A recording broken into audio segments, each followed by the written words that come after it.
बेहतरीन drama serial बेरम के next episode में आप देखेंगे कि अब तो उतर आई है अपनी जंग पर, यानी कि पूरे तरीके से जंग की तैयारी करके आयमा बैठी हुई है और बहुत ज़्यादा फड्डा डाल के बैठी है और जाती है अफान के पास और अफान को जाकर कहती है कि देखो अफान, अगर ऐसा वैसा कुछ ना हुआ तो यकीन मानो कि मैं वो हश्र करूंगी आप लोगों का कि आप सारी ज़िंदगी याद रखोगे। जिसको सुनकर अफान कहते कि तुम्हारी इतनी हिम्मत कैसी हुई, तुम इस कदर घटिया बातें मेरे साथ कर रही हो। देखो मैंने पहले भी तुम्हें बोला था कि अपनी ज़िंदगी में मगन रहो और मुझे मेरी ज़िंदगी में मगन रहने दो, लेकिन तुम्हें किसी बात का कोई भी एहसास नहीं होता है।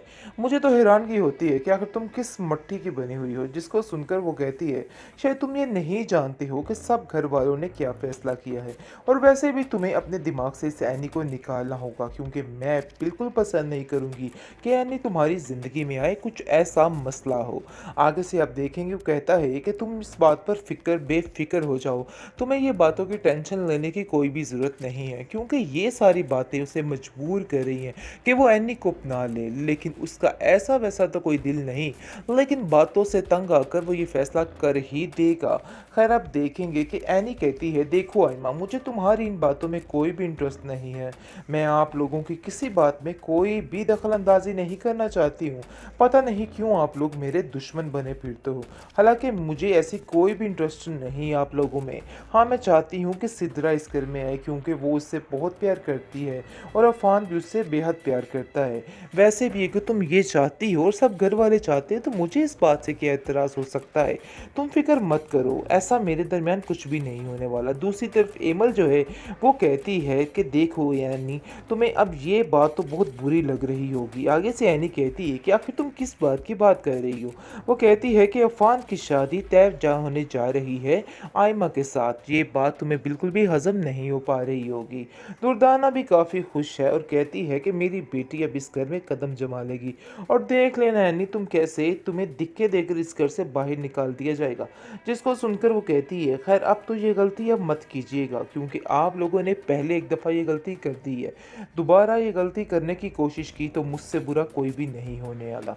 यानी कि अगर आप आयमा का रिश्ता करना चाहते हैं अफान से तो सो बिस्मिल्लाह कीजिए, लेकिन मुझे इस तरह के ताने तिश्ने बिल्कुल भी पसंद नहीं हैं और ना ही मैं अब आपकी बातों में आने वाली हूँ। मुझे आप लोगों में कोई भी दिलचस्पी नहीं है। खैर आप देखेंगे कि अब जाकर कहती है दुर्दाना की बहन कि अब आकर मज़ा आएगा, क्योंकि जब पता चलेगा एनी को कि अफान की शादी तो आयमा के साथ हो रही है तो वो बिल्कुल बेबस सी हो जाएगी और उसके दिल में जो ख्वाब गूंज रहे हैं वो सारे ख़त्म हो जाएंगे। फिर मुझे देखना है कि ये लड़की क्या करती है और क्या नहीं। फिर एक पल के लिए भी ये लड़की इधर नहीं रहेगी और अपना रास्ता नाप लेगी। यानी कि वो इस तैयारी में बैठी हुई है। लेकिन अब देखेंगे कि एमल कहती है कि जितनी जल्दी हो सके हमें ये काम कर लेना चाहिए, क्योंकि मुझे नहीं लगता है कि एनी जो है वो ज़्यादा देरी करेगी, क्योंकि जैसे ही उसे इस चीज़ का अंदाज़ा होगा कि आयमा की शादी उसके साथ बहुत जल्द होने वाली है तो वो लड़की कोई ना कोई गड़बड़ करने की कोशिश करेगी। क्योंकि मुझे अपनी बहन पे बिल्कुल भी यकीन नहीं है, वो किसी वक्त भी कैसा भी रंग बदल सकती है। इसलिए ऐसे लोगों पे यकीन करना सरासर बेवकूफ़ी है और मैं कभी भी अपनी बहन पर यकीन नहीं कर सकती हूँ। इसलिए मम्मी जान जितनी जल्दी हो सके ये काम सर अंजाम दे दीजिए, क्योंकि मुझे नहीं लगता कि मामला ठीक जा रहा है। ऐसा लग रहा है कि बहुत जल्द ही कुछ गलत होने वाला है। इसलिए बेहतर यही है कि ये काम जितनी जल्दी होके कर लिया जाए। इस पर उसकी सास कहती है कि तुम फिक्र मत करो इमल, ये काम अब बहुत जल्द होने वाला है और समझो कि एनी की भी इस घर से छुट्टी होने वाली है। ड्रामा सीरियल बेरंग की नेक्स्ट एपिसोड में आप देखेंगे कि किस तरीके से अब जाकर एमल अपनी सास को अपने हाथों में करना चाह रही है और चाह रही है कि सब कुछ उसके हाथ में हो जाए और हर बंदा उसके खिलाफ हो जाए। ये काम तो वो ऑलरेडी कर चुकी है, लेकिन मज़ीद वो उसकी ज़िंदगी को वबाल बनाने की कोशिश में लगी हुई है और चाहती है कि कुछ ऐसा हो जाए कि सब धिक्के देकर उसको इस घर से निकाल दें। लेकिन अफान ने भी उसको एक ही सबक सिखाया है कि देखो तुम्हें हिम्मत नहीं हारनी, बल्कि डट कर इन लोगों का मुकाबला करना है और इन सब चीज़ों में मैं आपके साथ खड़ा हूँगा, कभी भी आपका साथ नहीं छोड़ूंगा। इस हिम्मत ने उसको बहुत ज़्यादा आगे बढ़ा दिया है और वो काफ़ी ज़्यादा खुश है।